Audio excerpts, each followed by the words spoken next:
एक देश एक निवडणूक हे विधेयक लोकसभेत मांडण्यात आलं। लोकसभा, सर्व राज्यांच्या विधानसभा आणि महापालिका, पंचायत समिती अशा स्थानिक स्वराज्य संस्थांच्या निवडणुका संपूर्ण देशभरात एकाच वेळी घेण्याची तरतूद या घटना दुरुस्तीत आहे। ही घटना दुरुस्ती संयुक्त संसदीय समितीकडे पाठवली जाणार आहे। म्हणजे नेमकं काय घडलंय समजून घेऊया या स्पेशल रिपोर्टमधून। संसदेच्या हिवाळी अधिवेशनाचा 17वा दिवस। केंद्रीय कायदा मंत्री अर्जुन राम मेघवाल यांनी एक विधेयक सादर केलं। ते म्हणजे वन नेशन वन इलेक्शन साठीचं 129वं घटना दुरुस्ती विधेयक। The Constitution 129th Amendment Bill 2024, the Union Territories Laws Amendment Bills 2024, further to amend the Government of Union Territories Act 1963, the Government of National Capital Territory of Delhi Act 1991, and the Jammu and Kashmir Reorganization Act 2019, ये मैं आपकी अनुमति से आपसे leave मांग रहा हूं। विधेयक सादर झालं, पण या विधेयकाला विरोधी पक्षानं विरोध केला। विधेयक को पुनर्स्थापित करने की अनुमति प्रदान की जाए। जो सदस्य इसके पक्ष में हाँ कहें, जो सदस्य विरोध में ना कहें,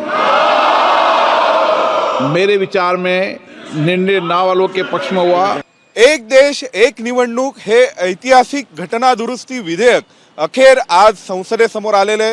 लोकसभेमध्ये हे विधेयक मांडण्यावरून मतदान सुद्धा झाले आणि त्यामध्ये सत्ताधारी पक्षाच्या बाजूनी 269 खासदारांनी तर हे विधेयक मांडूच नये यासाठी विरोधी पक्षांच्या 198 खासदारांनी मतदान केलेले।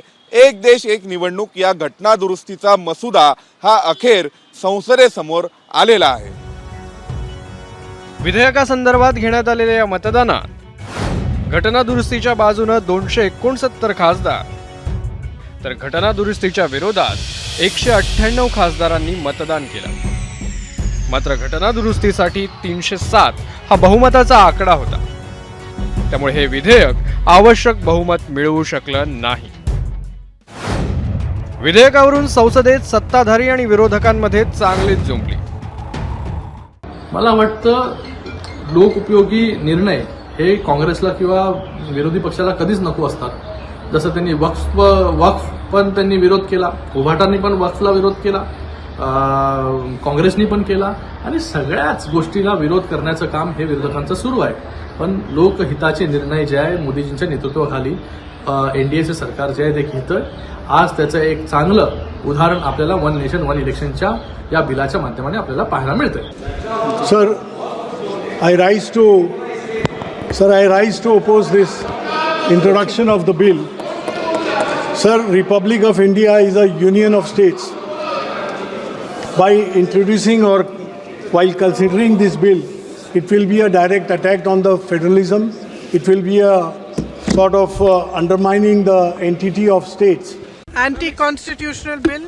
It's against the federalism of our nation, and we are opposing the bill. अनेकांना असं वाटतंय की एक देश एक निवडणुकीची घटना दुरुस्ती मंजूर झाली आणि आजच त्यावर लोकसभेत मतदान झालं, परंतु तसं नसून अजून ही घटना दुरुस्ती मंजूर करून घ्यायला 2/3 बहुमताची आवश्यकता असणार आहे लोकसभा आणि राज्यसभेमध्ये, आणि त्या आकड्यापासून नरेंद्र मोदींचं सरकार अजून कोसो दूर आहे। दरम्यान यावर सविस्तर चर्चेसाठी घटना दुरुस्ती संयुक्त संसदीय समितीकडे पाठवायला स्वतः नरेंद्र मोदी तयार आहेत असं अमित शाह यांनी म्हटलंय।